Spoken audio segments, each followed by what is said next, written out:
to typify or to foreshadow this renewed covenant, the Almighty told Moses, you go down and you hew out 2 more tablets, like the first tablets, but you hew them out and you bring them back to me.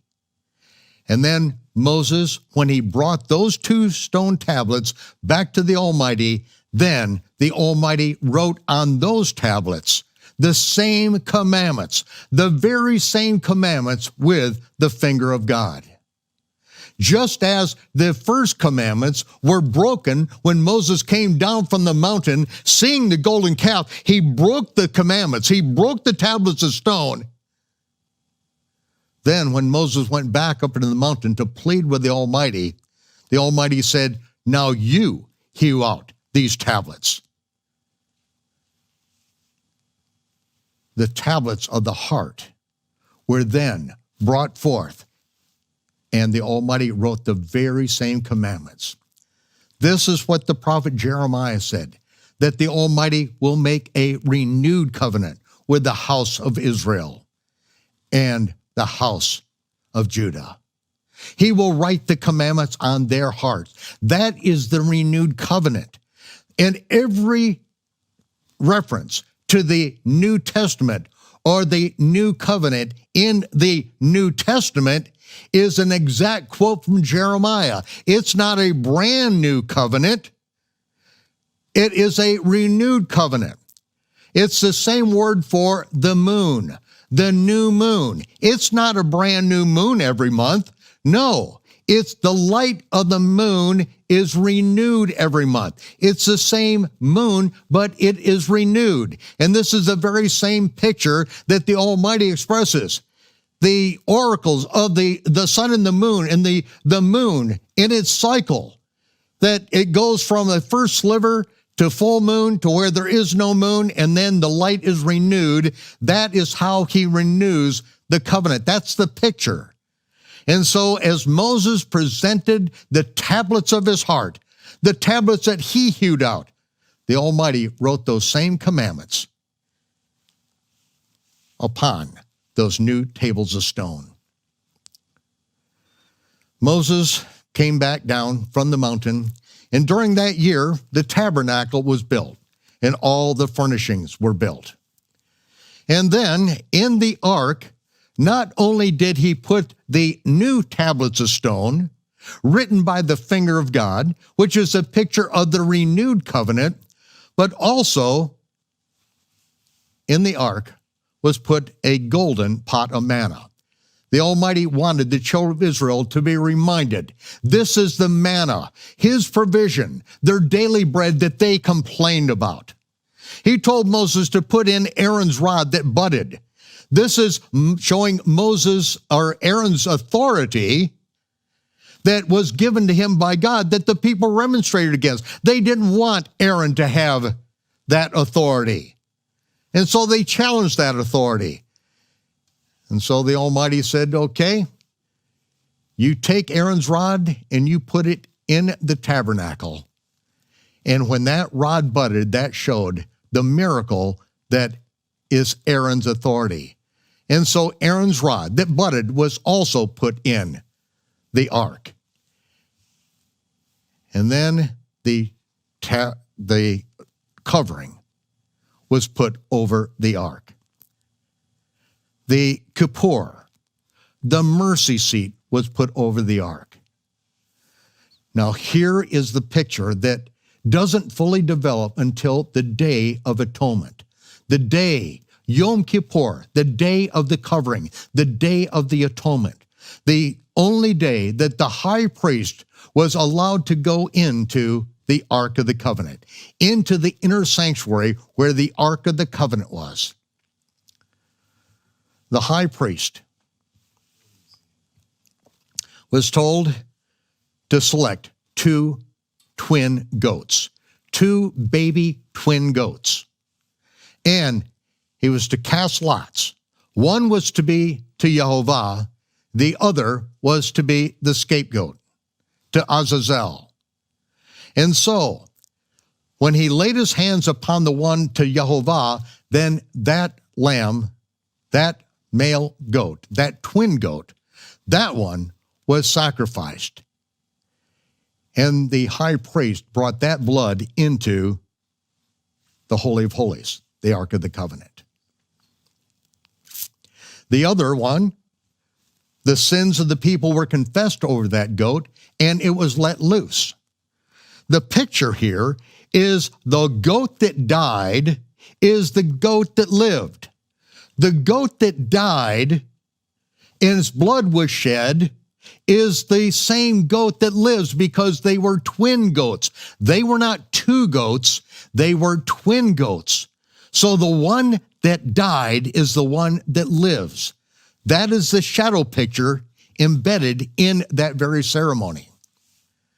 On the Day of Atonement, the high priest would get a fire pan full of smoking incense from off the altar of incense.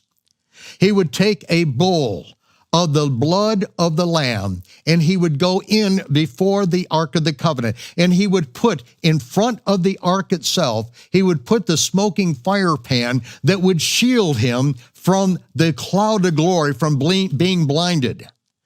Then the high priest was instructed to dip his right index finger into the blood and to sprinkle it, to shake it 7 times on the right hand of the Ark of the Covenant.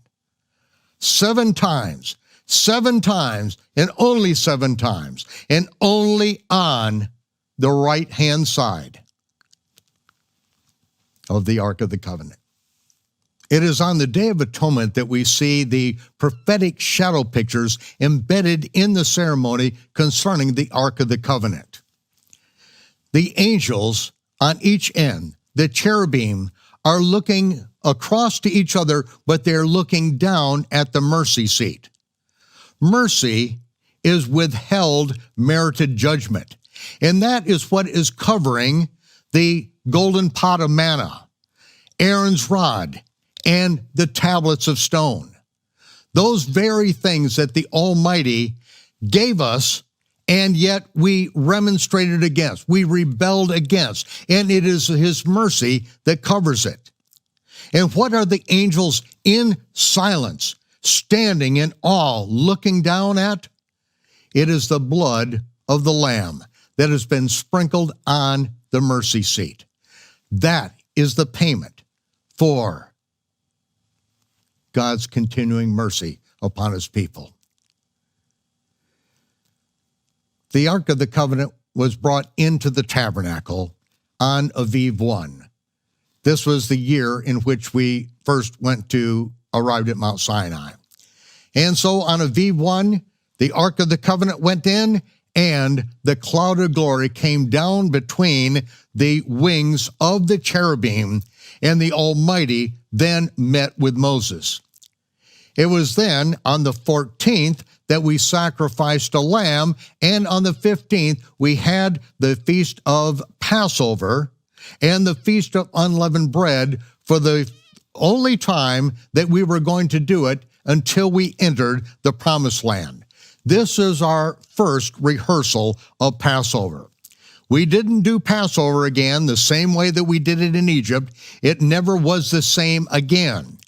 But how we did Passover was a prophetic shadow picture of the atonement that the Almighty was making available to his people. After that Passover, then Moses sent spies into the land. Said, go in and check out the land, and then come back and report. Joshua and Caleb came back and said, the land is as was promised. It is filled with milk and honey. And yet others came back, and they were reporting that the people were giants. There's no way. And so they started to seed that information among the children of Israel, and then they cried out to Moses and said, did you bring us out here, Moses, because there were no graves in Egypt? The Almighty brought us out here to kill us in the wilderness. We would rather be back in bondage in Egypt than to our children to be dead. because that's surely what's going to happen. That was an insult against the Holy Spirit of God, attributing to the Almighty maleficent intent, that he actually brought us out of Egypt with a mighty hand, that he gave us his commandments from a flaming mountain, that he gave us a tabernacle, he gave us his presence, and he did it all for some maleficent, some evil reason. So the Almighty spoke to Moses and communicated to the children of Israel, the children that you say are going to die, they are the only ones that are going to enter into the promised land. You have insulted the Holy Spirit of God. You have insulted me, and so you are not going to go into the promised land. You're going to wander for the next 40 years until you're all dead. Because insulting, blasphemy against the Holy Spirit is not forgiven. You are going to pay the price. You are going to die because you said that I brought you out to kill you and your children, and that your children would never enter the promised land. No, your children are the only ones that are going to enter the promised land. You are going to die. And so, blasphemy against the Holy Spirit, insulting the Holy Spirit of a holy and righteous God, the end result was 40 years in the wilderness until they were all dead. The Almighty, which dwelt between the wings of the cherub above the mercy seat, would then leave, would pick up from the mercy seat, and the pillar of fire and the cloud of glory would move ahead. And then the children of Israel would then pack up the tabernacle and follow the cloud of glory to 42 camping sites. Over these 40 years, they followed the cloud of glory. And then the Ark of the Covenant, the tabernacle, and all of its furnishings then end up in Shiloh. And in Shiloh, for the next 400 years, the Ark of the Covenant resides in Shiloh. The priesthood is now in Shiloh. And now, during the time of the judges, Israel goes into the most depraved state. They rebel against the Almighty. And just as it says in the book of the Judges, because there was no king in Israel, everyone did that which was right in their own eyes. Their king was Yehovah. There was a king in Israel, but there was no physical king present. And so without a physical king present that they could see, they did whatever they wanted to do. And that was for 400 years. And yet the Almighty was still among his people at times during that period. Now we're going to see what happens with the Ark of the Covenant, because it is going to be taken into battle and it is going to go into the hands of the pagans.